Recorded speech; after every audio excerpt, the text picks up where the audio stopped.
Hello बच्चों, let's see this question. So the question says a mass of particle is 0.50 kg.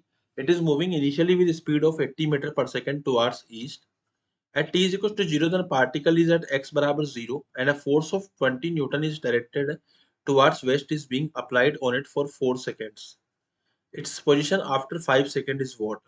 So basically यहाँ पे हम लोग first of all बात करेंगे की कॉन्सेप्ट्स की कि कौन कौन से की कॉन्सेप्ट हमारे इस क्वेश्चन में यूज होने वाला है. The first one is what? Newton's second law of motion, F is equals to m into a, and the second equation that will be used here in this question is V is equals to U plus AT. Okay, so अभी हम यहाँ बात करेंगे S is equals to UT plus half AT square. Okay, half AT square. अब हम लोग बात करेंगे यहाँ पे क्वेश्चन को सोल्व करने के. So first of all, just t is equals to 0 पे जो पार्टिकल था वो यहाँ पे था and it was moving with 80 metre पर सेकेंड.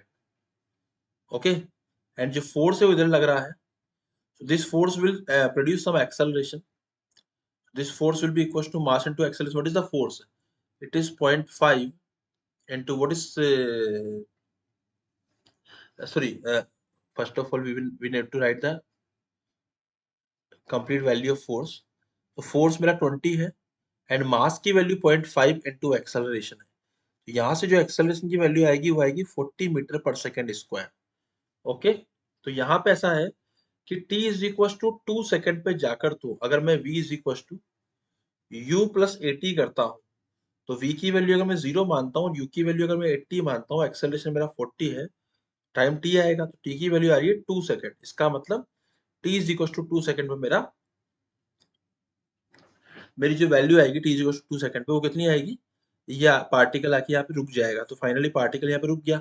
अब पार्टिकल ने कितना डिस्प्लेसमेंट किया वो हमको देखना पड़ेगा, लेकिन पार्टिकल अभी यहाँ से रुक चुका है एंड अब दोबारा पार्टिकल यहाँ से अपना मोशन चालू करेगा एंड इधर की तरफ जाएगा v इज इक्वल टू 0 से.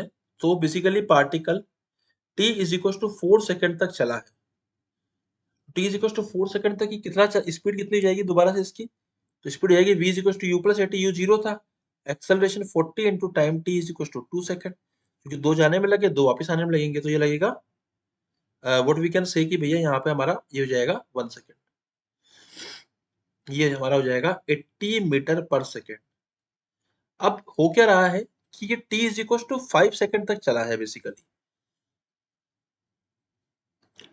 तो t is equal to 5 second में कितना डिस्प्लेसमेंट मूव कर जाएगा? तो अब 4 सेकंड से 5 सेकंड तक मतलब 1 सेकंड. डिस्प्लेसमेंट जो मूव करेगा S3 वो करेगा 80 मीटर, है ना, क्योंकि 80 मल्टीप्लाई 1. और जाने में जो डिस्प्लेसमेंट यहाँ पे होगा वो कितना हो जाएगा? यहाँ से यहाँ तक का हमारा हो जाएगा, देखो ut plus half AT square and we will write the values here. तो what is u? It is 80 into time लगा हमारा 2 second minus half into acceleration is 40 into 2 का स्क्वायर. तो आएगा 80 into 2 is 160 minus 80 is 80 metre. तो जाने में 80 metre लगा और आने में भी अगर आप देखोगे तो 80 मीटर ही आएगा. चाहे तो हम लोग इसको ut plus half AT square से S2 को निकाल सकते हैं हाफ AT स्क्वायर से. एक्सेलरेशन की वैल्यू 40 आएगी एंड t की वैल्यू 2 सेकंड है.